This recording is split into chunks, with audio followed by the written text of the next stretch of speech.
সেদিন শ্রী শ্রী লোকনাথ বাবার তিরোধান দিবস উপলক্ষে আমি ঘরে ছোট করে একটা পুজোর আয়োজন করেছিলাম।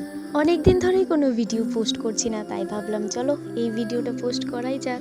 পুজো শেষ করার পর না খাওয়া দাওয়া সেরে একটু ঘুরতে গিয়েছিলাম। আর হ্যাঁ, গিয়েছিলাম হচ্ছে আমাদের মেলাগড়ের নীরমহলে।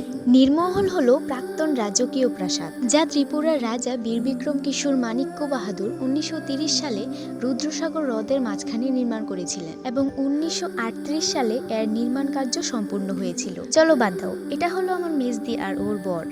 ভেতরটা সত্যি অনেকটাই সুন্দর ছিল, ছবি তোলার জন্য খুব সুন্দর একটা জায়গা। নীরমহলের ভেতরে একটা ছোট বাগানও ছিল, আমি ভিডিও করিনি তাই দেখাতে পারিনি।